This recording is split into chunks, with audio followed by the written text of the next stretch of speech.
Hello students, welcome to Magnet Brains. मैं Rupali Verma. Magnet brains आपको 100% free education देता है और साथ ही साथ प्रयास करता है कि आपके कोई भी डाउट किसी भी चीज़ के हों तो वो उसका सोल्यूशन लेकर हम आ जाएं।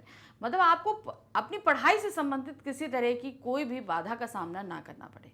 तो जैसे आपको पता है कि आप लोगों के बोर्ड एग्जामिनेशन आने वाले हैं, तो इसकी भी प्रिपरेशन हम आपके लिए लेकर आ जाते हैं कि फटाफट आप प्रैक्टिस करते रहो ताकि आपको एग्जाम के समय किसी भी तरह की कोई परेशानी ना हो।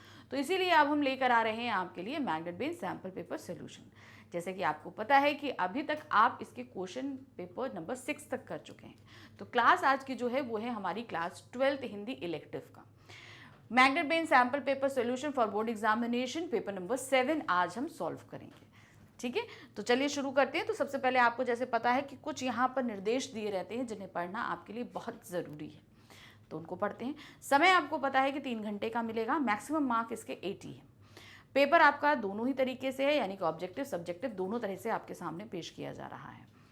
इस प्रश्न पत्र में 2 खंड हैं, आ और बा, और कुल 14 प्रश्न दिए गए हैं। खंड आ में 48 वस्तुपरक प्रश्न पूछे गए हैं। दिए गए निर्देशों का पालन करते हुए 40 प्रश्नों के उत्तर दीजिए।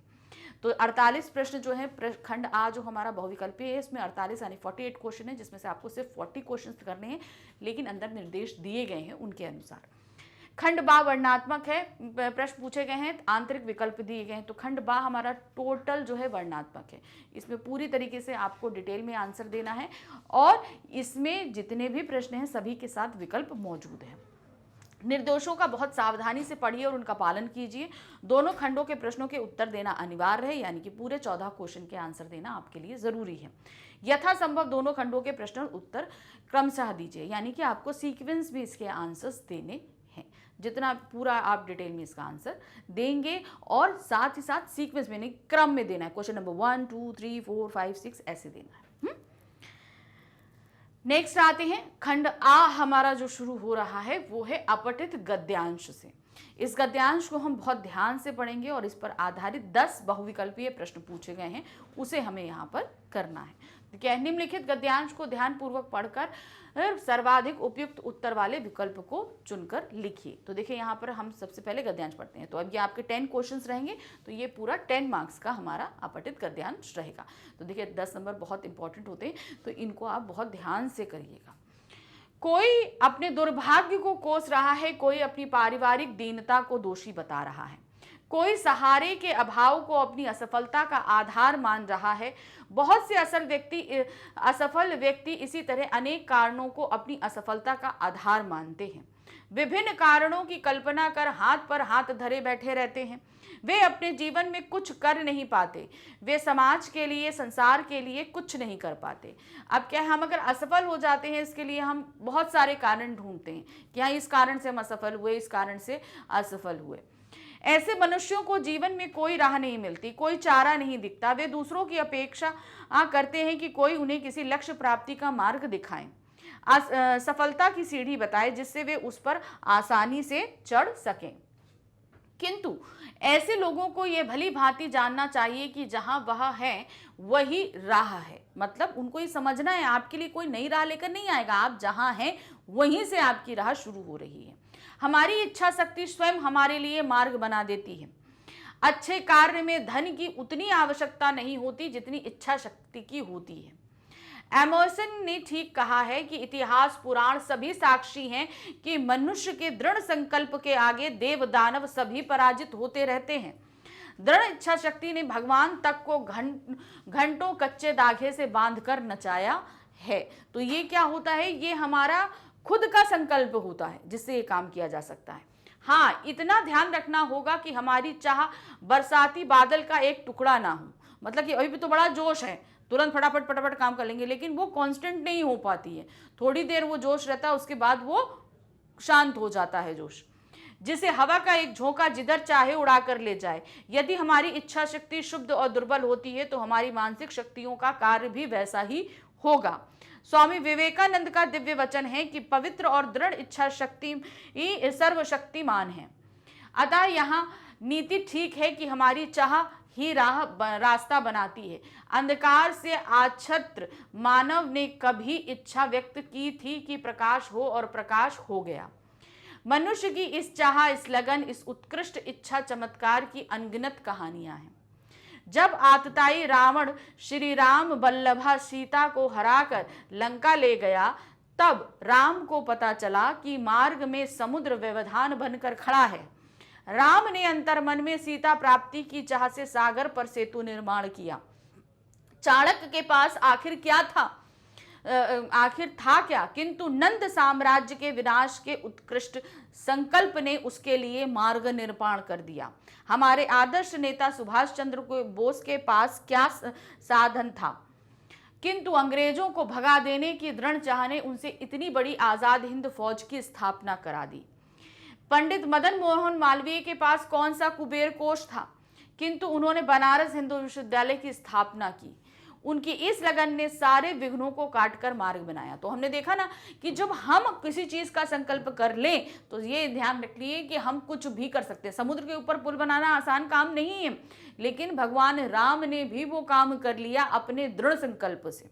तो ऐसे बहुत से उदाहरण हमारे यहाँ मौजूद हैं जहां पर दृढ़ इच्छा शक्ति के साथ बहुत से कार्य पूर्ण किए गए हैं। अब इस पर प्रश्न है, देखिए 10 प्रश्न है। पहला प्रश्न है, अधिकांश असफल व्यक्ति कुछ विशेष क्यों नहीं कर पाते हैं? क्या होता है, क्यों नहीं कर पाते? क्योंकि दूसरों को दोषी ठहराने के कारण, दूसरों से ईर्ष्या द्वेष के कारण, स्वयं को महान समझने के कारण, ईश्वर को मानने के कारण। तो वो क्यों नहीं हो पाते? क्योंकि दूसरों को दोषी ठहराने के कारण वो अपनी असफलता का ठीकरा वो दूसरे पर फोड़ते रहते हैं कि भाई वो कारण था, वो कारण था, वो कारण। भाई आप अपने में ढूंढिए ना कि क्या कमी है जिसको हम पूरा करके हम सफल हो सकते हैं। मानव ने कैसी इच्छा व्यक्त की थी? अंधकार होने की, प्रकाश हो जाने की, धन प्राप्त करने की, असफल ना होने की। तो मानव ने इच्छा की थी, वह थी प्रकाश हो जाने की। अब अच्छे कार्य करने में किसकी आवश्यकता अधिक होती है? जो अच्छे कार्य करते हैं उसमें किसकी आवश्यकता अधिक होती है? धन की, इच्छा शक्ति की, मनुष्य वचनों की, या देवताओं के आशीर्वाद की? तो अच्छे कार्य करने में किसकी आवश्यकता अधिक होती है? वो है इच्छा शक्ति की। हमारे अंदर वो शक्ति कितनी दृढ़ है उसी पर वो कार्य डिपेंड करता है। असफल व्यक्ति किसको दोषी ठहराता है? दुर्भाग्य को, सहारे के अभाव को, पारिवारिक दीनता को, या ये सभी? तो जो असफल व्यक्ति होता है वो इन सभी को दोषी ठहराता है कि मेरे भाग्य में नहीं होगा, मेरे पास भाई पैसा नहीं था, मेरे परिवार की स्थिति ऐसी नहीं थी। तो वो हजार कारण ढूंढता है अपने असफल होने का जिनको दोष ठहरा सके। असफल व्यक्ति दूसरों से क्या अपेक्षा रखता है? वो दूसरों से किस चीज की अपेक्षा रखता है? धन प्राप्ति की, दुख में साथ देने की, लक्ष्य प्राप्ति का मार्ग दिखाने की, प्रत्येक कार्य करके देने की। तो यहाँ पर असल व्यक्ति जो है दूसरों से क्या अपेक्षा करता है? वो है लक्ष्य प्राप्ति का मार्ग दिखाने की, कि भाई ये लक्ष्य प्राप्ति है, इसको हम दिखा सकते हैं। बरसाती बादल के टुकड़े से क्या तात्पर्य है? क्षणिक, सुहावना, अत्यंत विशाल या मनोहर? तो यहाँ पर उससे तात्पर्य है क्षणिक, जो कुछ ही समय के लिए होता है। क्योंकि बरसाती बादल देखिए आता है, कुछ समय के लिए आता है, बहुत तेजी से बरसता है, और जैसे हवा का झोंका आता है वो बरस कर आगे बढ़ जाता है। तो वो क्या होता है? कुछ समय के लिए होता है। हमारी मानसिक शक्तियों का क्षीण या दुर्बल होना किस पर निर्भर करता है? हृदय पर, मस्तिष्क पर, इच्छा शक्ति पर, या शारीरिक कारकों पर? तो हमारी जो मानसिक शक्तियों का क्षीण होना या दुर्बल होना हमारी इच्छा शक्ति पर डिपेंड करता है। कैसे लोगों को यह भली भांति जानना चाहिए कि जहां चाह वहीं राह? कैसे लोगों को ये चीज पता होनी चाहिए? सफलता प्राप्त लोगों को, असफल लोगों को, स्वार्थी लोगों को, या समाजसेवी लोगों को? तो ये होना चाहिए जो असफल है, उन्हें ये पता चीज होनी चाहिए कि जहां हमारी चाह है वहीं राह है। दृढ़ इच्छा शक्ति के परिणामों को किसके उदाहरण द्वारा दर्शाया गया है? राम के, चाणक्य के, नेताजी सुभाष चंद्र बोस के, या ये सभी के? तो यहां पर देखिए हमने गद्यांश में इन सभी के उदाहरण द्वारा ये दर्शाया है। प्रस्तुत गद्यांश किस विषय वस्तु पर आधारित है? अब ये विषय वस्तु क्या था? हमारी इच्छा शक्ति पर। तो यहाँ पर ऑप्शन जो हमारा है देखिए, धन प्राप्ति के साधन, राम नाम की महिमा पर, शिक्षा के महत्व को, दृढ़ इच्छा शक्ति पर। तो ये पूरा गद्यांश किस पर आधारित है? दृढ़ इच्छा शक्ति पर। अब हम आ गए प्रश्न संख्या 2 पे। यहाँ पर हमारे सामने 2 काव्यांश प्रस्तुत हैं जिसमें से हमें सिर्फ एक काव्यांश करना है। ठीक है। अब ये जो काव्यांश हम करेंगे इस पर जो है 8 जो है बहुविकल्पीय प्रश्न हैं और 8 ही हमें करने हैं। तो जो भी आप करना चाहते हैं वो आप करेंगे।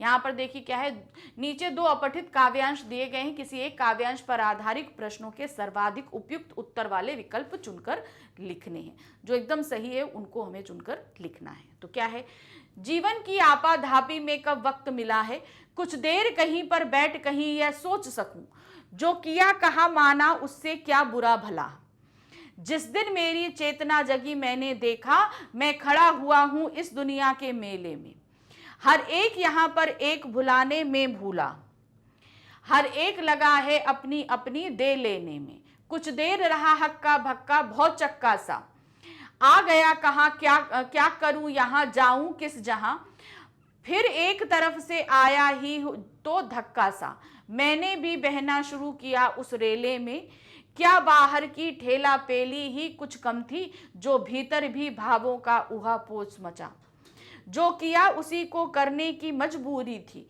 जो कहा वही मन के अंदर से उबल चला, जीवन की आपाधापी में कब वक्त मिला, कुछ देर कहीं पर बैठ कहीं यह सोच सकूं, जो किया कहा माना उसे क्या बुरा भला।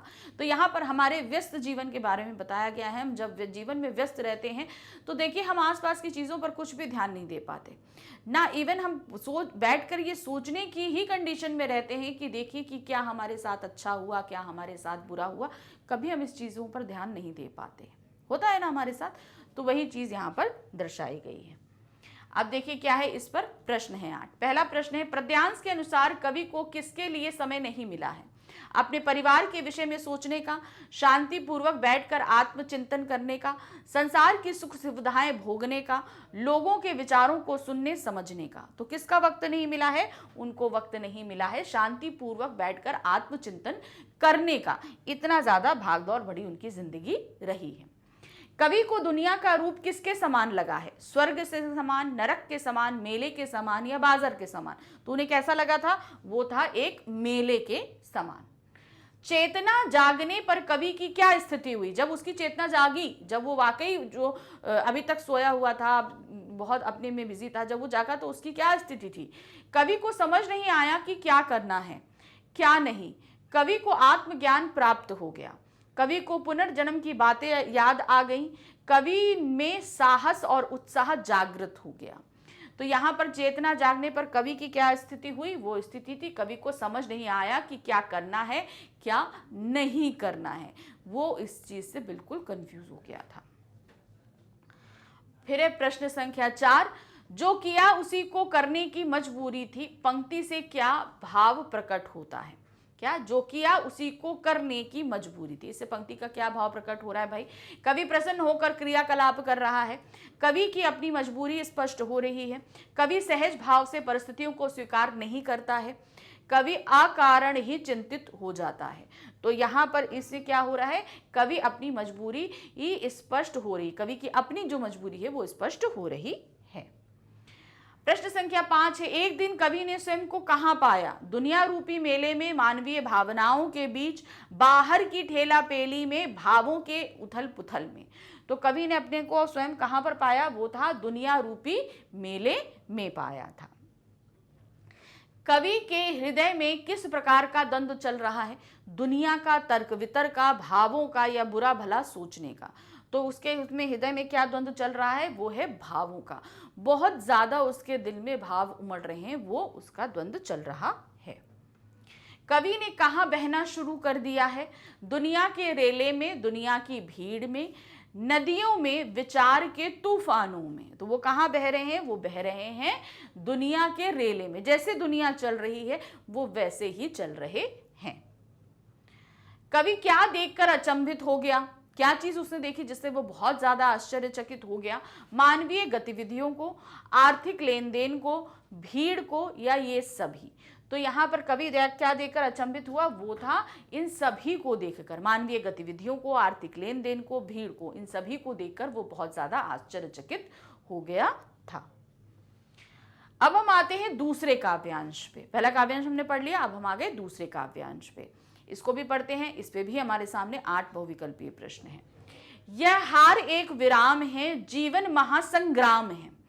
तिल तिल मिटा दूंगा पर दया की भीख नहीं लूंगा। क्या तिल तिल मिटूंगा पर दया की भीख नहीं लूंगा। वरदान मांगूंगा नहीं, क्या हार में क्या जीत में, किंचित नहीं भयभीत में। संघर्ष पथ पर जो मिले वह भी सही यह भी सही। वरदान मांगूंगा नहीं, लघुता ना मेरी अब छुओ। तुम हो महान बने रहो, अपने हृदय की वेदना में व्यर्थ त्यागूंगा नहीं। वरदान मांगूंगा नहीं, चाहे हृदय को ताप दो, चाहे तुम अभिशाप दो, कुछ भी करो कर्तव्य पथ से, किंतु भागूंगा नहीं, वरदान मांगूंगा नहीं। तो इसमें किस तरीके से कवि बोल रहे हैं कि मैं यहां पर किसी का वरदान नहीं मांगूंगा, मैं इस पृथ्वी पर कर्म करने के लिए आया हूं, मैं कर्म करूंगा, मैं किसी चीज से भागूंगा नहीं, हिम्मत करने या मेहनत करने से भागूंगा नहीं। तो यहाँ पर मैं अपने कर्तव्य पथ से बिल्कुल हिलूंगा नहीं, कोई भी वरदान अर्थात कोई भी हेल्प या किसी से कोई भी चीज मांगूंगा नहीं। पहला प्रश्न है, पद्यांश में कवि ने हार किसे माना है? त्याग को, वरदान को, विराम को या अभिशाप को? तो उन्होंने हार माना है वो है विराम को, अर्थात हम थोड़ी देर रुक कर जो विश्राम करते हैं, रुक जाते हैं, उसे उन्होंने हार माना है। मतलब इस कर्तव्य पथ पर हमें रुकना नहीं है। कवि ने हार और जीत के माध्यम से क्या बताने का प्रयास किया है? जीवन के पथ पर हार जीत जो भी मिले उसे सहर्ष स्वीकार कर लेना चाहिए। जीवन में हार से भयभीत हो जाना चाहिए। जीवन में जीत पर अधिक प्रसन्न नहीं होना चाहिए। जीवन पथ पर हार निश्चित है। तो उन्होंने हार जीत के माध्यम से बताने का प्रयास किया है कि जीवन के पथ पर हार और जीत जो भी मिले उसे सहर्ष स्वीकार करना चाहिए, मगर रुकना नहीं चाहिए, आगे बढ़ते रहना चाहिए। कर्तव्य की राह पर चलते हुए कवि क्या संकल्प धारण करता है? अब वो कर्तव्य पथ पर चल रहा है तो उसने क्या जो है संकल्प लिया है? इस मार्ग में कष्ट आने पर वह अपना मार्ग बदल देगा। इस मार्ग में चाहे कितने ही कष्ट आए वह इस मार्ग से भागेगा नहीं। इस मार्ग में असफलता मिलने पर वह दूसरे मार्ग की खोज करेगा। इस मार्ग पर चलकर वह सफल अवश्य होगा। तो कर्तव्य राह पर चलते हुए उसने संकल्प लिया है कि इस मार्ग में असफलता मिलने पर वह दूसरे मार्ग की खोज करेगा। कि मान लीजिए ये हम यहाँ असफल हो गए तो भाई उसको सफलता प्राप्त करने का कोई दूसरा रास्ता भी तो होगा, तो वो दूसरे रास्ते पर चल देगा। ये चीज उसने संकल्प की। कवि संघर्ष के मार्ग में किसे स्वीकार करने की बात कर रहा है? हार को, जीत को। हार या जीत में जो भी प्राप्त हो या अपने निर्धारित लक्ष्य को। तो उसने क्या प्राप्त करने की बात की है कि हार या जीत में जो भी हो बस उसे आप स्वीकार करिए।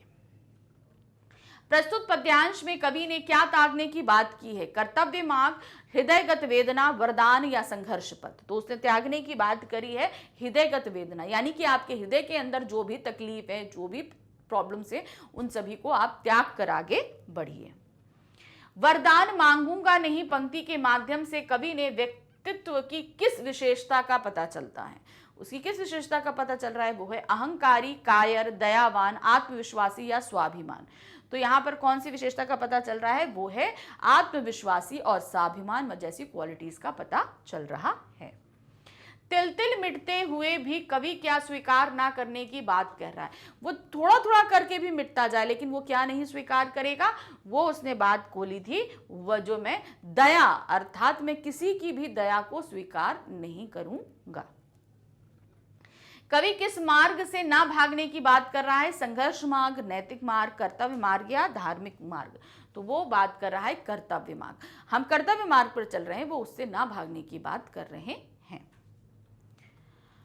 अब हम आ गए प्रश्न संख्या 3 पे। अब प्रश्न संख्या 3 में हमसे क्या पूछा गया है? देखिए, हमारी बुक है अभिव्यक्ति और माध्यम, उस पर आधारित हमसे 5 बहुविकल्पीय प्रश्न पूछे गए हैं जो हमारे 5 मार्क्स के ही रहेंगे। तो देखिए क्या है पहला प्रश्न, निम्न में से कौन सा पत्रकारिता का भेद नहीं है? अब आपको बताना है जो पत्रकारिता का भेद नहीं है। लिटरेसी पत्रकारिता, वैकल्पिक पत्रकारिता, एडवोकेसी पत्रकारिता, सनसनीखेज पत्रकारिता। तो इसमें जो नहीं है वो है आपकी लिटरेसी पत्रकारिता। इस तरह की कोई पत्रकारिता नहीं होती है। दूसरा है, निम्नलिखित में से किस विधा में मनोगत भाव को कलात्मक रूप से अभिव्यक्त किया गया है? मनोगत भाव के यानी कि मन के अंदर के भावों को जो है हम कलात्मक रूप से अभिव्यक्त करते हैं। कहानी, कविता, नाटक या उपन्यास? तो वो हमारी रहती है क्या, वो रहती है कविता। जो इसमें हम जो भी भाव है उसको हम बड़े कलात्मक ढंग से कविता में प्रस्तुत करते हैं। किसी घटना की सूचना देने और उसके दृश्य दिखाने के साथ प्रत्यक्षदर्शियों के कथन दिखा सुनाकर समाचार को प्रामाणिकता के साथ प्रस्तुत करना क्या कहलाता है। किसी भी घटना की एक तो हम सूचना देंगे और उसके दृश्य दिखाएंगे, और प्रत्यक्षदर्शी यानी कि जहां घटना घटी है उनको देखने वालों के कथन सुनाएंगे, यानी कि बाइट्स को दिखा सुनाकर समाचार की प्रामाणिकता के साथ प्रस्तुत करना, ये क्या कहलाता है। News reporting, anchor bite, beats या क्लास न्यूज, तो ये कहलाता है हमारा, वो है एंकर बाइट, क्योंकि एंकर ये पूरा पैकेज आपको दिखाता है। फीचर लेखन के लिए किसकी आवश्यकता होती है, कल्पना शक्ति की, अनुभूति की, अवलोकन की, या ये सभी। तो जब हमें फीचर लेखन लिखना होता है हमें इन सभी की जरूरत पड़ती है। प्रश्न संख्या 5 है, निम्नलिखित में से कौन फीचर लेखन का चरण नहीं है। ध्यान रखिए, फीचर लेखन का चरण नहीं है। शीर्षक, चरमोत्कर्ष, आमुख, समापन। तो जो नहीं है वो है आपका चरमोत्कर्ष। चरमोत्कर्ष कहानी में होता है, नाटक में होता है, लेकिन इसमें जो है ये आपके फीचर लेखन में नहीं होता है। अब हम आ जाते हैं निम्नलिखित काव्यांश को ध्यान पूर्वक पढ़कर पूछे गए प्रश्नों के सही उत्तर दीजिए। तो हमारी जो बुक है अंतरा बुक का अंतरा भाग 2 का हमें यहाँ पर जो है एक जो काव्य खंड का एक अंश रखा गया है, इसको पढ़ना है और इस पर आधारित हमारे पास में है 6 बहुविकल्पीय प्रश्न, उनके हमको उत्तर देने हैं। तो देखिए क्या है, पद्यांश है, जो है वह खड़ा है बिना किसी स्तंभ के, जो नहीं उसे थामे हैं राख और रोशनी के ऊंचे ऊंचे स्तंभ, आग के स्तंभ और पानी के स्तंभ, धुएं के, खुशबू के, आदमी के उठे हुए हाथों के स्तंभ, किसी अलक्षित सूर्य को देता हुआ अर्ध, शताब्दियों से इसी तरह गंगा के जल में अपनी एक टांग पर खड़ा है यह शहर, अपनी दूसरी टांग से बिल्कुल बेखबर। तो ये जो हमारे सामने काव्यांश प्रस्तुत किया गया है ये कविता है बनारस। तो उससे लिया गया है कि किस तरीके से बनारस जो है किस तरीके से सब में परिलक्षित होता है, राख में होता है, अर्ध में होता है, मनुष्य की आस्था में होता है, सभी जगह पर बनारस अपना जो है रूप दिखाता है। अब यहाँ पर पहला प्रश्न है, बनारस शहर किसका प्रतीक है, ऐतिहासिकता का, भौगोलिकता का, आध्यात्मिकता का या दार्शनिकता का। तो जैसे कि कविता पढ़कर साफ होता है कि ये प्रतीक है आध्यात्मिकता का, हमारे अध्यात्म से हमारा परिचय कराता है। अपनी दूसरी टांग से बिल्कुल बेखबर पंक्ति का आश्रय है कि गंगा जल में स्नान करते समय क्या है, स्नान करते समय एक टांग का ना होना, अन्य गतिविधियों से अनभिज्ञ होना, एक टांग पर खड़े रहकर सारे काम करना, शारीरिक विकलांगता का स्वतः ठीक हो जाना। तो यहाँ पर जो है अपनी दूसरी टांग से बिल्कुल बेखबर पंक्ति का आश्रय है कि गंगा जल में स्नान करते हुए अपनी दूसरी गतिविधियों से बिल्कुल अनभिज्ञ होना।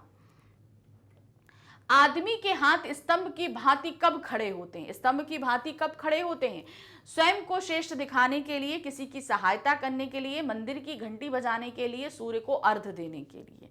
तो कविता के हिसाब से जब सूर्य को अर्घ दिया जाता है तो आदमी के दोनों हाथ स्तंभ की भांति खड़े हो जाते हैं।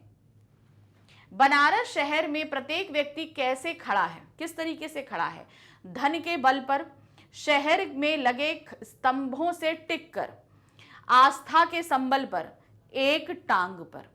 ठीक है, तो बनारस शहर में प्रत्येक व्यक्ति किस तरीके से खड़ा है, वो है आस्था के संबल पर, सभी के मन में आस्था है, वो उसी के पोट से खड़े हैं।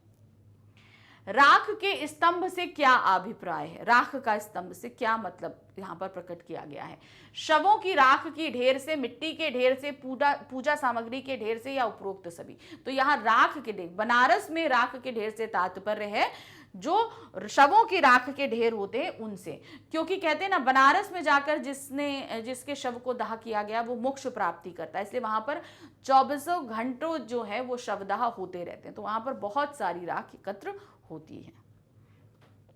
प्रस्तुत काव्यांश के पाठ का नाम तथा कवि का नाम बताइए। तो पाठ का नाम हमने आपको बताया बनारस और कवि का नाम है केदारनाथ सिंह। तो सही ऑप्शन है हमारा घ। अब हम आते हैं प्रश्न संख्या 5 पे। अब यहाँ पर हमारे सामने क्या दिया है, हमारे पास हमारी बुक अंतरा भाग 2 के जो है वो गद्यांश दिया गया, गद्य खंड का कोई एक अंश यहाँ प्रस्तुत किया गया है पाठ में से, उसको हमें पढ़ना है और उस पर आधारित हमारे सामने प्रश्न प्रस्तुत है 6, यानी कि 6 बहुविकल्पीय प्रश्न प्रस्तुत हैं, उनके हमें उत्तर देने हैं। तो चलिए गद्यांश पढ़ते हैं। चौधरी साहब से तो सब अच्छी तरह में परिचय हो गया, अब उनके यहाँ मेरा जाना एक लेखक की हैसियत से होता था। हम लोग उन्हें एक पुरानी चीज समझा करते थे। इस पुरातत्व की दृष्टि में प्रेम और कौतूहल का एक अद्भुत मिश्रण रहता था।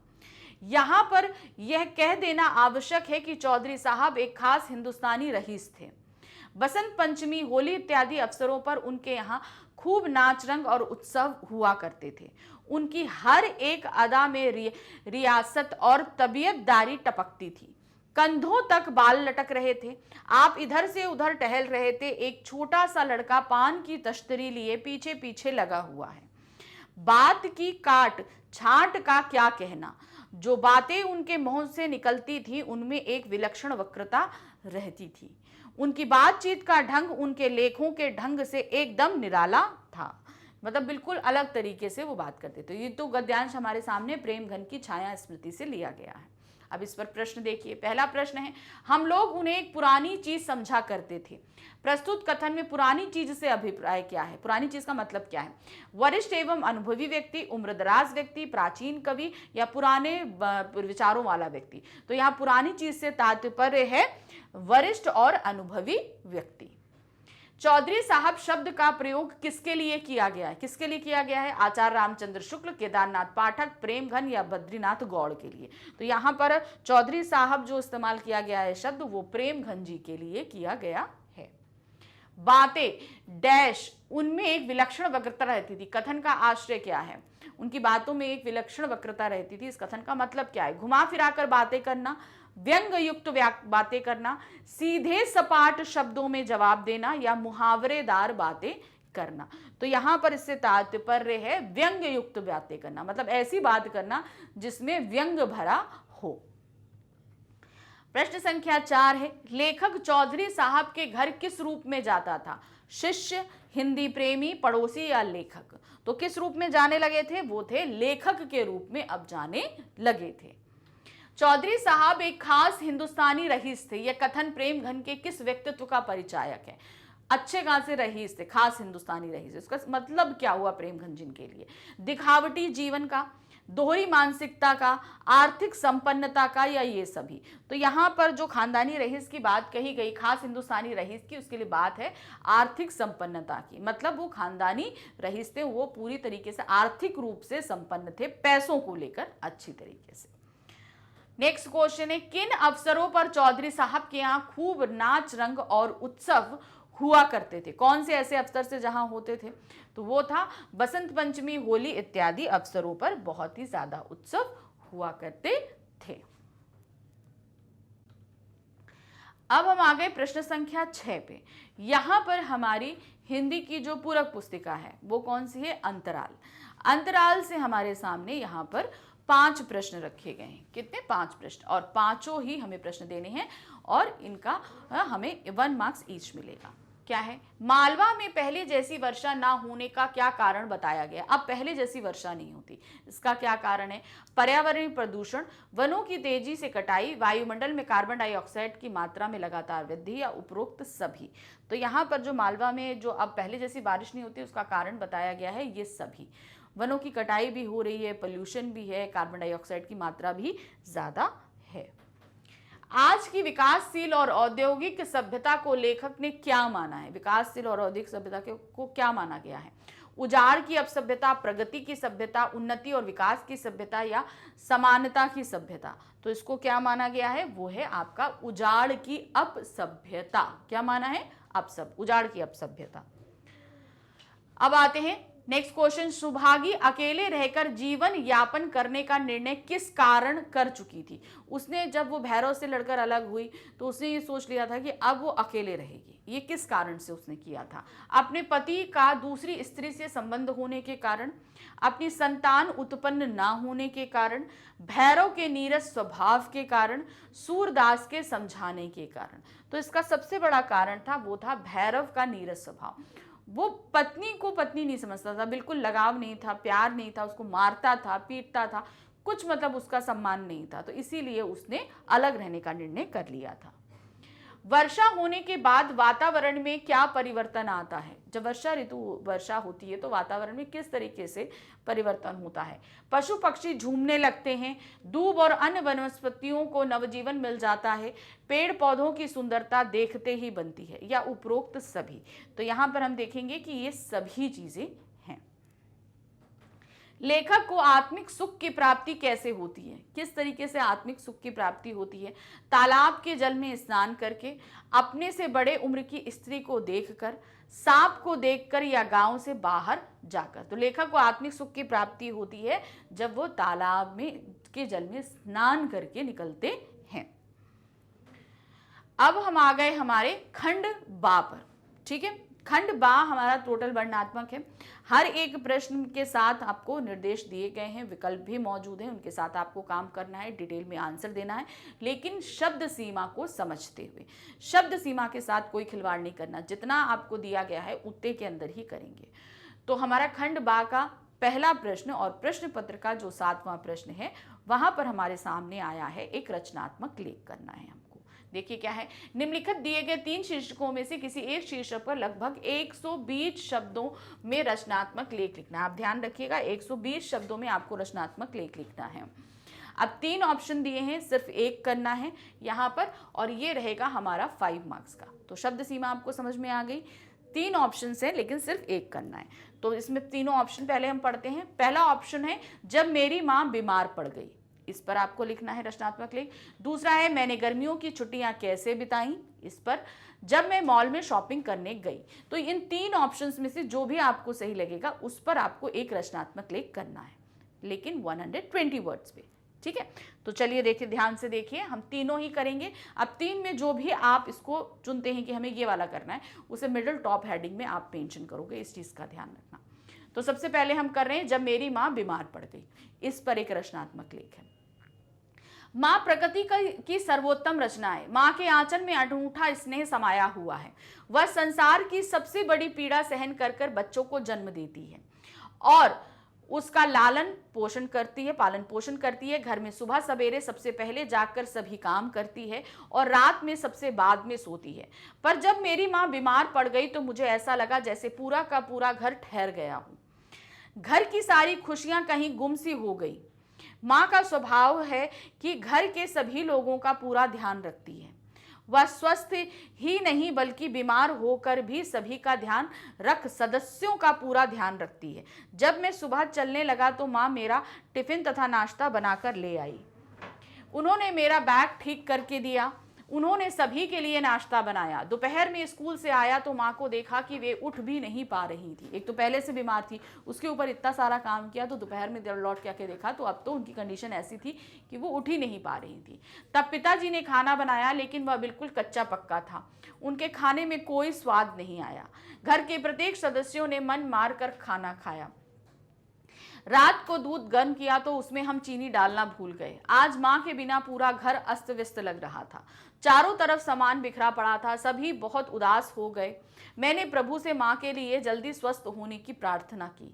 प्रभु कृपा से अगले दिन माँ बिल्कुल स्वस्थ हो गई। उन्हें सुबह काम में लगा देखकर सभी का हृदय गदगद हो उठा। ऐसा लगा रहा था कि हमारे घर की खुशियां लौट आईं। तो माँ जो है वो घर के सारे काम करती रहती हैं, तब तक उनकी इंपॉर्टेंस नहीं समझते, लेकिन जिस दिन वो बीमार हो जाएं, काम ना करें, उस दिन उनकी इंपॉर्टेंस हमें समझ में आ जाती है कि वो हमारे घर के लिए और हमारे जीवन के लिए या सभी घर के सदस्यों के लिए कितनी इंपॉर्टेंट है ना। तो वो घर की खुशी होती हैं, जान होती हैं। तो जहाँ वो इतना काम करती हैं तो हमारा भी बहुत फर्ज बनता है कि हम उनका मान सम्मान, उनको प्यार, उनके काम में हेल्प हम करते रहें। नेक्स्ट आता है हमारे पास ऑप्शन है, मैंने गर्मियों की छुट्टियां कैसे बताई। अब कैसे बिताई आपने इस पर लिखना है। अब सबकी गर्मी की छुट्टियां अलग अलग तरीके से जाती हैं, जैसे भी है उस तरीके से आप लिखोगे। हमारे स्कूलों में हर साल जून में गर्मियों की छुट्टियां होती हैं। उन छुट्टियों में हर बच्चा खूब आनंद और मौज मस्ती करता है। मुझे भी गर्मियों की छुट्टी अच्छी लगती हैं। मैंने इन गर्मियों की छुट्टी में माँ के साथ देहरादून घूमने गया। वहाँ मेरा ननिहाल है। वहाँ मेरे नाना नानी तथा मामा मामी रहते हैं। वहाँ जाते हुए मैं अपना स्कूल बैग भी साथ लेकर गया। मैं सुबह अपना गृह कार्य करता। मेरे मामा जी मेरा कार्य करवाते थे। मैं रोज शाम को अपने मामा जी के साथ बाहर घूमने जाता था। एक दिन मैं अपने मामा जी के साथ शिव मंदिर गया। शिव मंदिर, साईं मंदिर तथा विष्णु मंदिर देखने गया। वहाँ के मंदिर बहुत सुंदर थे। इसके एक सप्ताह बाद मैं मसूरी घूमने गया। मेरे मामा जी मेरे साथ थे। हम वहां बस से गए। जाते हुए रास्ते में शिव मंदिर पर रुककर मंदिर को देखा। उसके बाद मसूरी पहुंचे। वहां जाकर मैंने बर्फ से ढके पहाड़ों का खूब आनंद उठाया। मैंने वहां के प्रसिद्ध कैंप की फॉल को देखा। कैंपटी फॉल जो होता है उसको देखा। ऊंचाई से नीचे गिरता झरना मन को मोह लेता है। उसमें अपने मामा के साथ कंपनी बाग देखा। तीसरे सप्ताह में ऋषिकेश घूमने गया। मैंने वहां बहती गंगा के समीप से देखा। बहती गंगा बहुत सुंदर लग रही थी। छुट्टियां खत्म होने से 2 दिन पहले हम वहां से लौट आए। सचमुच इन गर्मियों की छुट्टियों में मैंने खूब आनंद लिया। तो गर्मियों की छुट्टी में आप नानी के यहाँ जाएं या कहीं और भी घूमने जाएं तो आपने कैसे बिताई, इस तरीके से आप यहाँ पर लिख सकते हैं। अब नेक्स्ट हमारे पास में ऑप्शन है तीसरा, जब मैं मॉल में शॉपिंग करने गई। तो अब करने गया या गई, दोनों ही तरीके से आप लिख सकते हो। ठीक है, तो जब भी आप मॉल गए हो, वहां पे कुछ भी खरीदा हो, कैसा लगा, क्या खाया, सभी कुछ आप यहाँ पर कर सकते हो। तो देखिए क्या है, पिछले सप्ताह हमारे शहर में दून शॉपिंग मॉल खुला। मैं अपनी सखी के साथ वहां शॉपिंग करने गई। मैं जैसे ही उसके द्वार पर पहुंची तो उसकी बड़ी और सुंदर इमारत को देखकर मैं हैरान रह गई। उसमें 5 मंजिलें थी। प्रत्येक मंजिल पर विशेष खरीदारी का सामान सजा हुआ था। वहां ग्राउंड फ्लोर पर रसोई का सारा सामान था। दूसरी मंजिल पर आधुनिक युग के रेडीमेड कपड़े सजे हुए थे। तीसरी मंजिल पर कॉस्मेटिक का सामान सजा हुआ था। चौथी मंजिल पर इलेक्ट्रॉनिक्स तथा 5वीं मंजिल पर आभूषण का सामान था। मैंने इस शॉपिंग मॉल को अच्छी तरह से देखा। मैं इस मॉल में एक पार्टी ड्रेस तथा जूते खरीदने गई थी, लेकिन वहां अलग अलग प्रकार की ड्रेस देखकर मैं समझ नहीं पाई कि कौन सी खरीदूं। फिर भी मैंने वहां से अपने लिए एक ड्रेस खरीदी। अपने मम्मी पापा के लिए भी एक एक ड्रेस खरीदी। मैंने अपनी छोटी बहन के लिए कुछ खिलौने भी लिए। इसके बाद हमने वहां घूमकर खूब आनंद लिया।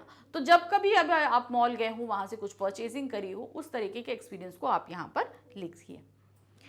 अब हम आते हैं प्रश्न संख्या 8 पर। प्रश्न संख्या 8 में हमारे पास में जो है हमारी बुक अभिव्यक्ति और माध्यम से यहाँ पर प्रस्तुत किए गए हैं प्रश्न 3, जिन्हें हमें सिर्फ 2 प्रश्न करने हैं। वो भी कितने में उत्तर देना है? 60 शब्दों में। ध्यान रखिएगा, 60 शब्दों में इसका उत्तर हम देंगे। और ये हमारा भाई, हम यहाँ पर कितने प्रश्न कर रहे हैं? 2 कर रहे हैं, तो 3 मार्क्स का हमारा एक प्रश्न रहेगा। तो देखिए पहला प्रश्न यहाँ पर क्या है, कहानी और नाटक में क्या क्या असमानताएं होती हैं बताइए। तो मतलब एक तरीके से क्या अंतर होता है, क्या असमानताएं होती हैं, बात सेम है। तो जब भी आप डिफरेंस बताइए तो हमेशा इस तरीके से तालिका बनाकर आप बताइएगा। ठीक है, तो देखिए क्या है, कहानी और नाटक में निम्नलिखित असमानताएं होती है। एक तरफ कहानी और दूसरी तरफ नाटक। तो पहला क्या है, कहानी एक ऐसी गद्य विधा है जिसमें जीवन के किसी अंक विशेष का मनोरंजन का पूर्ण चित्रण किया जाता है। कोई भी एक का हम मनोरंजन चित्रण कर देते हैं। नाटक एक ऐसी गद्य विधा है जिसका मंच पर अभिनय किया जाता है। वो सिर्फ लिखित रूप में होता है, ये इसका मंचन भी होता है। फिर एक कहानी का संबंध लेखक और पाठकों से होता है, जिसने लिखा और जो पढ़ रहा है सिर्फ उससे होता है। लेकिन नाटक का संबंध लेखक, निर्देशक, दर्शक तथा श्रोताओं से होता है। लेखक जिसने लिखा, निर्देशक जो निर्देशित कर रहा है, यहाँ पर दर्शक जो देख रहे हैं, श्रोता जो उसे सुन रहे हैं, सभी से होता है। अब आते हैं प्रश्न संख्या 2 पर। रेडियो नाटक की विशेषताओं का उल्लेख कीजिए। अब रेडियो की जो नाटक होते हैं उनकी विशेषताओं के बारे में हमें बताना है। तो देखिए क्या है यहाँ पर, रेडियो नाटक में ध्वनि प्रभावों और संवादों का विशेष महत्व होता है। रेडियो नाटक की विशेषताएं इस प्रकार हैं। पहला है, रेडियो नाटक में पात्रों से संबंधित सभी जानकारियां संवादों से मिलती हैं। देखिए, वो एक श्रव्य माध्यम है, तो उसमें जितनी भी चीजें होंगी कैसे मिलेंगी हमें, वो ध्वनियों से ही मिलेंगी। कोई बोले या कोई चीज बज रही है, उसी से हमें वो प्राप्त होगा।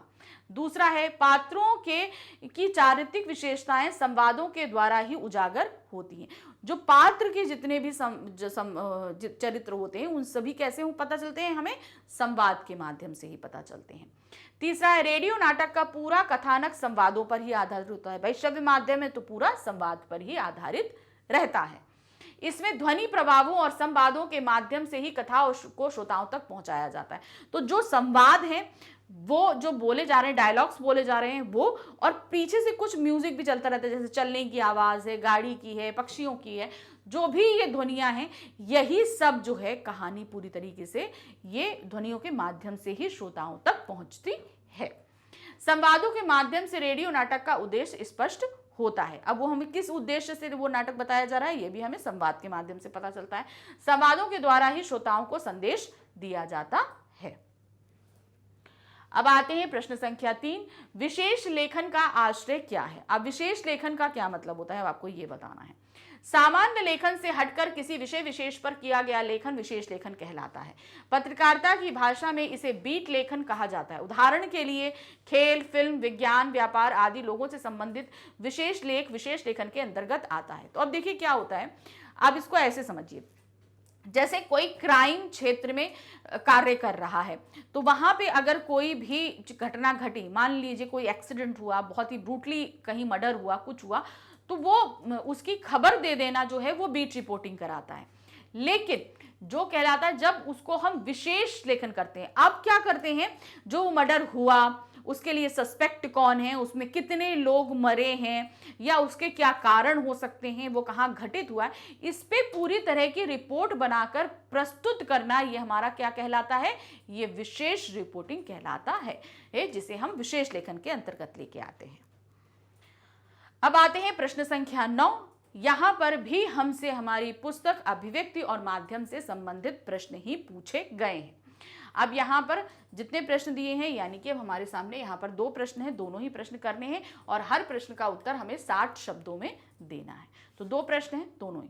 तो पहला प्रश्न है, संचार माध्यमों में साक्षात्कार यानी कि इंटरव्यू के मुख्य उद्देश्य लिखिए।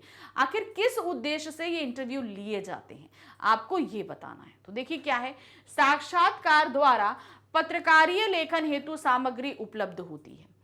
फीचर, विशेष रिपोर्ट या फिर कई अन्य पत्रकारीय कार्यों के लिए कच्चा माल इकट्ठा होता है। लोगों से कई तथ्यों का व उनकी राय का भी पता चलता है। तो अब ध्यान देखिए, कोई भी चीज हो, आप कोई भी रिपोर्ट, कोई भी लेखन, कुछ भी करना चाहते हैं, इन सभी का जो कच्चा माल होता है वो हम कहाँ से लेते हैं, इंटरव्यू से ही लेते हैं। ठीक है ना, इंटरव्यू लिया तो हमें इससे क्या है, जिस व्यक्ति के बारे में हम लिखना जा रहे हैं, चाहे जिस घटना के बारे में लिखने जा रहे हैं, उन सभी की जानकारी हमें इन इंटरव्यू से ही मिलती है। दूसरा प्रश्न है, मुद्रित माध्यम की विशेषताएं लिखिए। मुद्रित यानी कि जो प्रिंट चीज होती है, प्रिंट रहती है, उसकी विशेषताएं हमें बतानी है। तो देखिए इसको हमने पॉइंट्स में दे दिया है।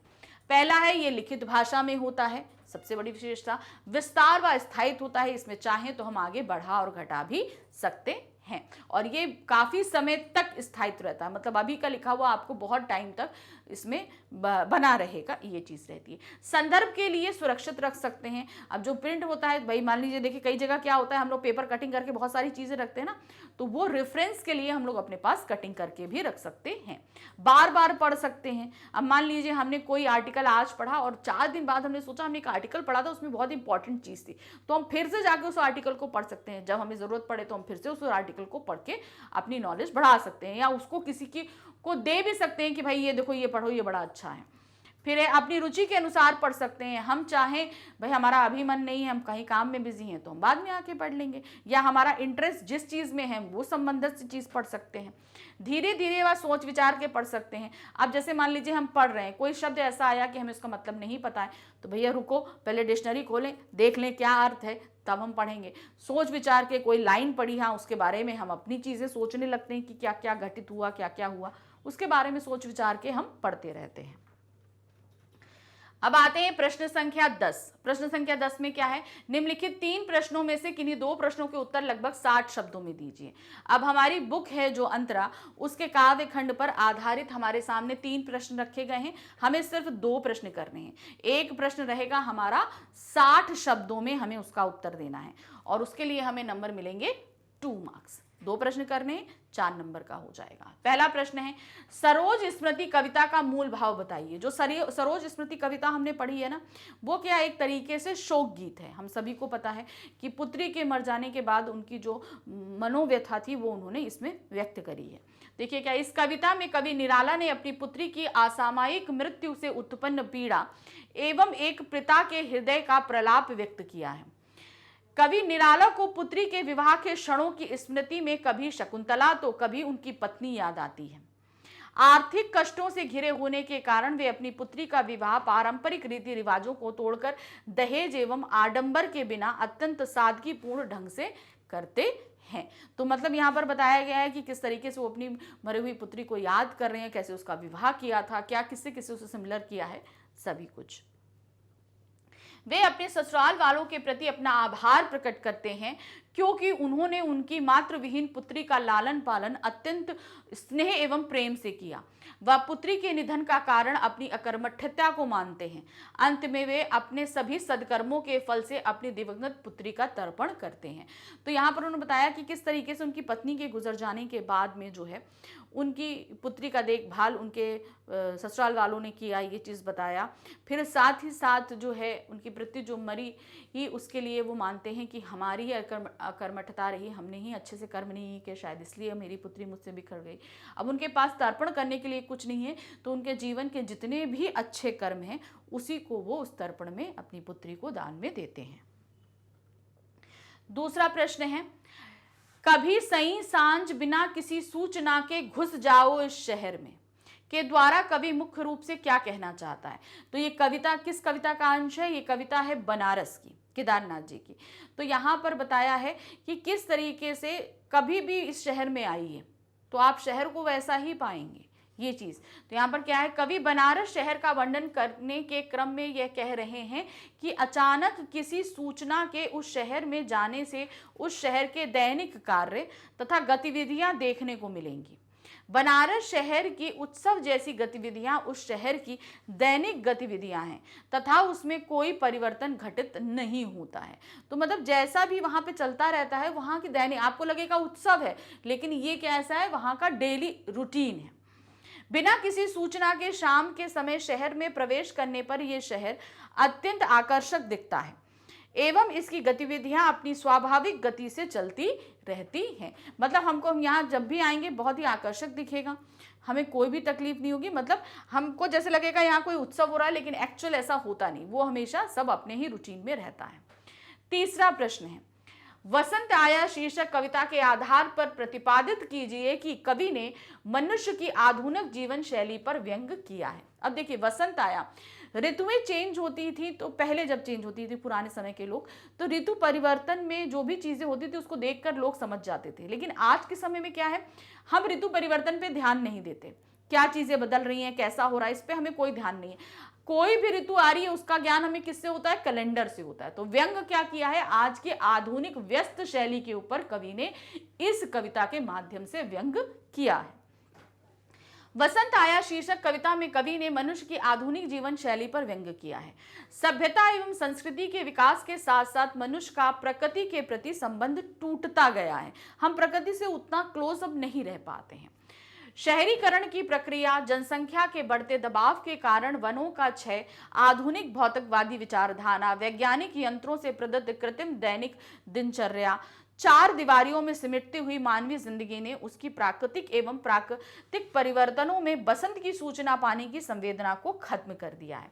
तो मतलब क्या है, हम शहरों में रह रहे हैं, शहरीकरण है, इतना ज्यादा व्यस्त हैं कि ऋतु परिवर्तन को भी हम नहीं समझ पा रहे। हमारा जीवन कैसा हो रहा है, एक मशीन की तरह बनता चला जा रहा है। हम इन प्रकृति से बहुत हद तक टूट चुके हैं, तो उससे हम जो भी बदलाव हो रहे हैं उनको हम समझ ही नहीं पाते हैं। कैलेंडर की तारीख से एवं कार्यालय में बसंत के आगमन के कारण हुए अवकाश से लोगों को पता चलता है कि बसंत आ गया है। यह सच ही एक विडंबना है और यही आधुनिक जीवन शैली का पर एक व्यंग भी है कि हम कैलेंडर से और छुट्टियों से पता करते हैं कि हाँ भाई ये मौसम आ गया या ये त्योहार आ गया। तो ये एक तरीके से व्यंग ही है। हमें मौसम का परिवर्तन मौसम को देख कर ही पता करना चाहिए। अब है प्रश्न संख्या 11। यहाँ क्या दिया गया है, निम्नलिखित में से किसी एक काव्यांश की सप्रसंग व्याख्या कीजिए। अब हमारे सामने यहाँ पर हमारी बुक से क्या है, 2 काव्यांश दिए गए हैं काव्य खंड से, उसमें से किसी एक का हमें संदर्भ प्रसंग सहित व्याख्या करनी है। तो देखिए ये प्रश्न जो भी आप एक करेंगे वो हमारा रहेगा 6 मार्क्स का, ठीक है, जो भी आप संदर्भ प्रसंग करेंगे। तो पहला है, या धीरे धीरे होना, धीरे धीरे होने की सामूहिक लय दृढ़ता से बांधे है समूचे शहर को, इस तरह की कुछ भी गिरता नहीं कि हिलता नहीं है कुछ भी, कि जो चीज जहां थी वहीं पर रखी है, कि गंगा वही है कि वहीं पर बंधी है नाव, कि वहीं पर रखी है तुलसीदास की खड़ाऊ सैकड़ों बरस से। तो यहाँ पर बनारस के स्थायित्व की बात बताई जा रही है कि यहाँ पर परिवर्तन जल्दी नहीं होते, जो चीज जैसी है वो वैसी ही वहां पर पड़ी हुई है। तो यहाँ पर सबसे पहले संदर्भ देंगे, फिर प्रसंग देंगे, फिर उसके बाद हम इसकी व्याख्या करेंगे। तो संदर्भ क्या है देखिए, प्रस्तुत काव्यांश पाठ्यपुस्तक अंतरा भाग 2 में संकलित बनारस शीर्षक कविता से उद्धत है। यह कविता समकालीन कवि के प्रसिद्ध कवि केदारनाथ सिंह द्वारा रचित है। तो भाई कहाँ से ली गई है, क्या नाम है और किसने लिखा है, ये सभी हम मेंशन करेंगे। फिर उसके बाद में आता है प्रसंग। अब पूरी कविता में क्या चीज है, जितने भी अंश में क्या है हम ये बताएंगे। प्रस्तुत काव्यांश में कवि कह रहे हैं कि बनारस में हर काम धीरे धीरे होता है, जिसमें यह शहर सबको आपस में दृढ़ता से बांधे हुए, ये वे शहर के ऐतिहासिक महत्व को प्रकट कर रहे हैं। यहाँ पर जल्दबाजी नहीं है, आपाधापी नहीं है, सब कुछ धीरे धीरे आराम से घटित होता है। ये इसकी ऐतिहासिकता है और यही इसके स्थायित्व का भी एक जो है कारण बताया गया है। अब इसकी व्याख्या करेंगे इन पंक्तियों की। क्या है, कवि कहता है कि बनारस में जो कुछ भी होता है वह धीरे धीरे अनवरत रूप से चलता हुआ सब प्रतीत होता है। धीरे धीरे है मगर लगातार चल रहा है, अर्थात इस शहर में कहीं भी उतावलेपन की प्रवृत्ति नहीं है, भागदौड़ की, जल्दीबाजी की कोई चीज हमें देखने को नहीं मिलती। धीरे धीरे घटित होती हुई विभिन्न गतिविधियां सामूहिक लय से समूचे शहर को दृढ़ता से बांधे रखती है। बनारस की इस सामूहिक एक रस्ता के कारण ही संपूर्ण शहर सुव्यवस्थित रहता है। सभी वस्तुएं अपनी स्वाभाविक पूर्व स्थिति में ही रहती हैं। अनवरत रूप से गतिशील नगर यानी कि बनारस में गंगा वही है, नाव जो गंगा में लंगर डाले थी वही है, एवं प्रसिद्ध कवि ये तुलसीदास की खड़ाऊ भी यथास्थान विद्यमान है। यह शहर गतिशीलता के बीच भी स्थिरता में अपने अस्तित्व को बनाए रखने में सफल हुआ है। आधुनिकता को अपनाने के बाद भी इस शहर में अपनी प्राचीन सभ्यता एवं संस्कृति को छोड़ा नहीं है। मतलब इस शहर ने आधुनिकता को तो अपनाया है, लेकिन उसकी अपनी जो पहचान जिस चीजों से है उसने उनसे पल्ला नहीं चढ़ा। वो सारी भी चीजें हैं और वो आधुनिकता को भी लेते हुए आगे बढ़ रहा है। अब अथवा करके हमारे पास में दूसरी कविता का कुछ अंश दिया, दोनों में से कोई एक आपको करनी है। क्या है, ये ऊसर बंजर तोड़ो, ये चरती परती तोड़ो, सब खेत बनाकर छोड़ो, मिट्टी से में रस होगा ही जब वह परोसेगी बीज को, हम इसको क्या कर डालें इस अपने मन की खींच को, गोड़ो गोड़ो गोड़ो। तो यहाँ पर इस कविता के माध्यम से कवि हमें क्या बता रहे हैं कि किस तरीके से हम पृथ्वी में जो भी पत्थर होते हैं, जो ऊसर बंजर चीजें होती हैं, जो भी खतरी पतरी जो भी जितना भी फालतू का उगा होता है उसे हम हटाकर और जमीन को उपजाऊ बनाते हैं, उसमें बीज बोते हैं। तो बीज के क्या होता है, पृथ्वी में रस होता है तभी उस बीज में अंकुर फूटता है और वो एक पौधे का रूप ले लेता है।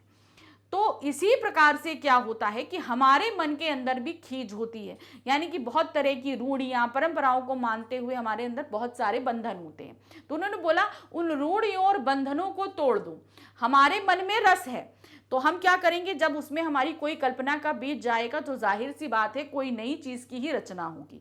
तो जिस तरीके से हम चट्टानों को तोड़ते हैं उसी प्रकार अपने मन की खींच और ऊब को भी हमें हटाना है।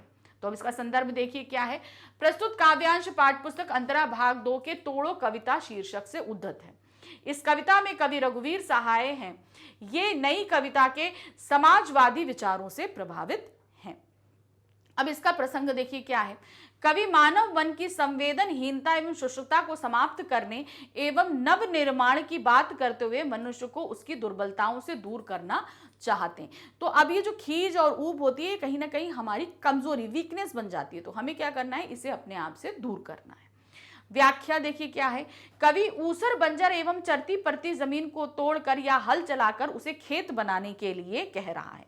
खेत बनाने पर बंजर भूमि की उर्वरा शक्ति लौट आती है, जो उसकी उपजाऊ शक्तिपन है, जो शक्ति है वो लौट आती है, जिससे उसका रस बीज को अंकुरित करता है, उसे पुष्ट करता है एवं उसका पोषण करता है। जिस प्रकार खेती योग्य भूमि में वृक्ष लगाने के लिए बीज डाले जाते हैं तथा भूमि उसे अपने रस से पोषती है, वैसे ही मन की खींच दूर करने के लिए, उसे सरस बनाने के लिए कवि ने समाज में व्याप्त गलत रीति रिवाजों, अंधविश्वासों, परंपराओं एवं झूठे बंधनों को दूर करने के लिए कहा है। आशा, आत्मविश्वास, ज्ञान, पारस्परिक सहयोग आदि सद्गुणों के पौधों को अपने मन रूपी खेत में लगाकर मानव सकारात्मक ऊर्जा पाकर अपनी खींच को मिटा सकता है। मतलब हम ये सारी चीजें क्या है, पॉजिटिव थिंकिंग लाके ये सारी चीजों को हटा सकते हैं और अपने जीवन में उन्नति करके सुखी हो सकता है। प्रस्तुत काव्यांश में कवि तोड़े गए ऊसर, बंजर एवं चरती परती भूमि ही उसके रस एवं उसके द्वारा पोसे जाने वाले बीज के माध्यम से मनुष्य के मन की खींच को दूर करने पर मन की सरसता की स्थिति, इस सरस मन के द्वारा प्लावित सद्गुणों एवं सद्गुणों से उत्पन्न उसकी सुख शांति की बात कर रहा है। तो अगर हम अपने मन की जितनी ईज है, खूब है, उनको हटा देंगे, जितना भी चीजें हैं, जैसे हम बोर हो जाते हैं, फ्रस्ट्रेटेड हो जाते हैं, सारी चीजें हटा दीजिए, तो क्या होगा, हमारा मन बहुत ज्यादा क्रिएटिव हो जाता है। और जब हम क्रिएटिविटी करते हैं तो उससे हमें संतुष्टि मिलती है, संतुष्टि ही हमारे सुख बन जाती है। तो वो उसी चीज के लिए यहां पर कवि ने हमसे कहा है। अब है हमारे पास क्वेश्चन नंबर 12। क्वेश्चन नंबर 12 पे हमारे पास क्या आया, किन्हीं 3 प्रश्नों में से किन्हीं 2 प्रश्नों के उत्तर लगभग 40 शब्दों में दीजिए। ध्यान दीजिएगा, यहाँ पर 40 शब्दों में आपको उत्तर देना है। ये हमारी पुस्तक के गद्य खंड से 3 प्रश्न दिए गए हैं, जिनमें से सिर्फ 2 प्रश्न करने हैं, वो भी 40 शब्दों में उसका उत्तर देना है। एक प्रश्न का हमें कितने मार्क्स मिलेंगे, ये मिलेंगे 2 मार्क्स मिलेंगे। ठीक है, तो चलिए शुरू करें। पहला प्रश्न है, जीवन साथी का चुनाव मिट्टी के ढेलों पर छोड़ने के कौन कौन से फल प्राप्त होते हैं। तो यहाँ पर क्या बताया था, मिट्टी के ढेले चुन लो, जो हमारे पास जो निबंध था उस पर से आया गया था कि किस तरीके से जो है वहाँ पर विवाह के लिए मिट्टी के ढेलों को चुनने की एक जो है रीति थी, उसका परिणाम क्या होता था आपको ये लिखना था। देखिए क्या है, मिट्टी के ढेलों द्वारा वर के चयन में अंधविश्वास की प्रवृत्ति थी। लोग इन ढेलों से प्राप्त फल की विवेचना करते थे कि मतलब ये ढेले जो चुनी जाएंगी उससे भविष्य में हमें फल मिलेगा, ऐसा सोचा जाता था। उनके अनुसार जीवन साथी का चुनाव मिट्टी के ढेलों पर छोड़ने से निम्नलिखित फल प्राप्त होते थे। जैसे है, माना जाता है कि यदि कन्या ने गौशाला की मिट्टी से बने ढेले का चयन किया तो उसकी संतान पशुधन की स्वामी होगी। यानी कि गौशाला से जो मिट्टी का ढेला बनाया गया है, अगर वो चुन लिया तो भविष्य में उसके पुत्र के पास बहुत सारी जो है पशु होगा, मतलब जानवर रहेंगे। यदि कन्या वेदी की मिट्टी बने ढेले का चयन करती है तो माना जाता है संतान वैदिक पंडित होगी। यानी कि जो पूजा स्थल से जो भी मिट्टी ली जाती है उससे, तो क्या होगा, वो पंडित बनेगा।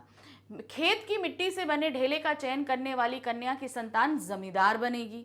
यानी क्या बनेगा, बहुत सारी उसके पास जमीन होगी। मसान यानी शमशान घाट की मिट्टी से बने ढेले का चयन अशुभ होता था और ऐसी कन्या से विवाह नहीं होता था। तो उस कन्या से विवाह किया नहीं जाता था जो वहां की मिट्टी का ढेला चुन लेती थी। नेक्स्ट क्वेश्चन है क्वेश्चन नंबर 2। संवाद कहते वक्त बड़ी बहुरिया की आंखें क्यों छलछलाईं। जो संवाद वो अपने घर पहुंचाना चाह रही थी, जब उसने ये बात जो है क्या कहते हैं संवदिया से बोली, यानी हरगोविंद से बोली, तो उसकी आंखों में आंसू आ गए थे। क्या कारण था ये आपको बताना है। तो देखिए, उसकी स्थिति बहुत अच्छी नहीं थी। जब वो ब्याह कर आई थी उसकी स्थिति बहुत अच्छी थी। आज उसकी स्थिति ऐसी, उसे खाने पीने के लिए नहीं है, घर वाले घर पर की डेरे पे लोग तकाजा मांगने वाले खड़े हुए हैं।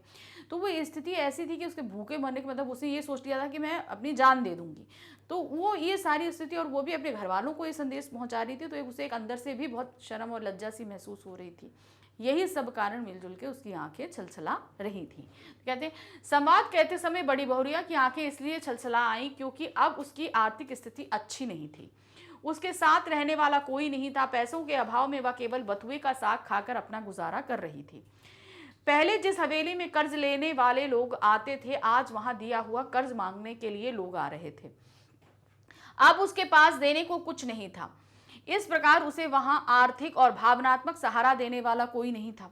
जहां पहले उसका जीवन वैभवपूर्ण था, किसी चीज का अभाव नहीं था, परंतु अब इन विषम परिस्थितियों को देखते हुए बड़ी बहुरिया को ऐसा लगता था कि विधाता ने सारे दुख उसी पर डाल दिए हों।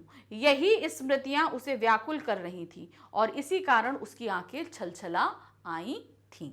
तो वो सभी मिला जुलाकर उसकी जो पीड़ा थी वो उसमें व्यक्त हो रही थी। प्रश्न संख्या 3 है, विस्थापन की समस्या से आप कहां तक परिचित हैं? किसी विस्थापन संबंधी परियोजना पर रिपोर्ट लिखिए। विस्थापन का मतलब आप जानते हैं, एक स्थान से दूसरे स्थान पर पूरी तरीके से जो शिफ्ट किया जाता है उसको विस्थापन बोलते हैं। अब इसमें अब सबसे बड़ी जो हमने आपको बताई थी वो थी टिहरी बांध परियोजना की। इसके अलावा कोई और विस्थापन आप जानते हैं तो वो भी लिख सकते हैं। तो देखिए क्या है, विस्थापन की समस्या ऐसी दुखद और करुणा से परिपूर्ण परिस्थितियां हैं, जो इसे भोगता है वही इसकी पीड़ा समझ सकता है। भारत पाक विभाजन, बांग्लादेशियों का विस्थापन, कश्मीरी विस्थापितों की पीड़ा से हम परिचित हैं। बहुत सारे विस्थापन हुए हैं। अपना सारा घर बार, व्यवसाय, चल अचल संपत्ति को छोड़कर दूसरी जगह शरणार्थी के रूप में रहना केवल शारीरिक रूप से ही कष्टप्रद नहीं बल्कि मानसिक पीड़ा भी बढ़ाता है। कई कश्मीरियों को वहां पनप रहे आतंकवाद के कारण अपनी जन्मभूमि को छोड़ने पर विवश होना पड़ता है। अपना घर बार, चल अचल संपत्ति, अपना समाज और रोजगार छोड़कर वे अपनी जान बचाकर दिल्ली में आकर रह रहे हैं। तो बहुत तकलीफ होती है। वहां उनके लिए शरणार्थी शिविर लगाए गए हैं। इन शिविरों में खाने पीने की सुविधाएं ना के बराबर हैं।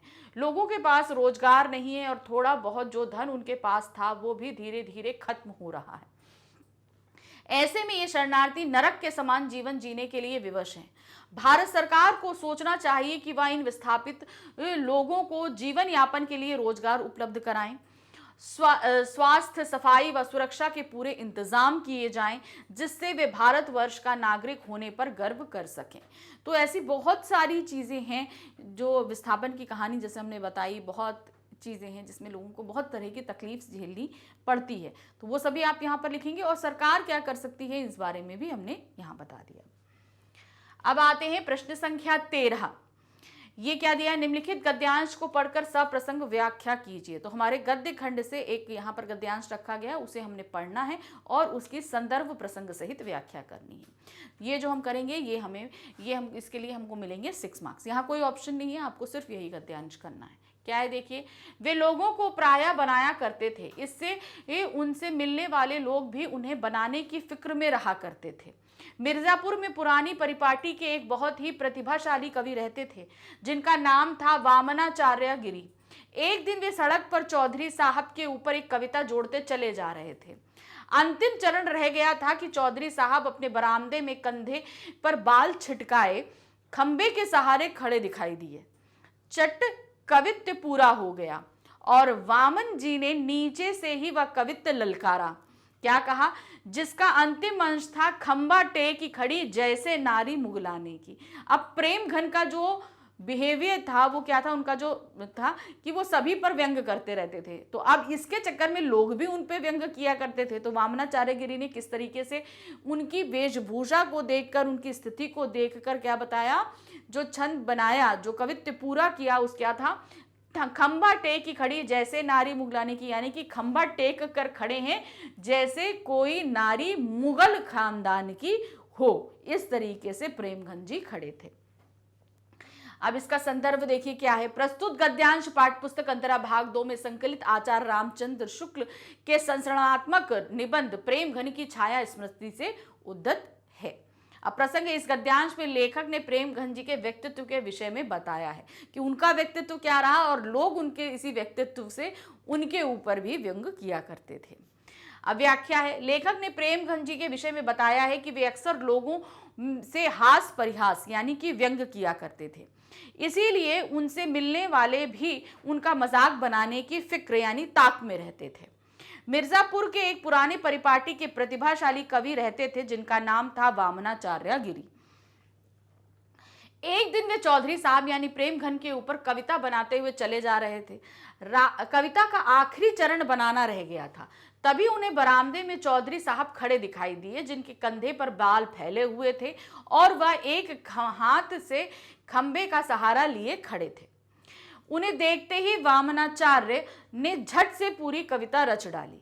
कविता की अंतिम पंक्ति पूरी होते ही वामन जी ने नीचे से ही वह कविता जोर से पढ़ी, जिसका अंतिम अंश था, खंबा टेक खड़ी जैसे नारी मुगलाने की। अर्थात खंबे पर हाथ रखकर वे इस प्रकार खड़े थे जैसे कोई मुगल स्त्री खड़ी हो।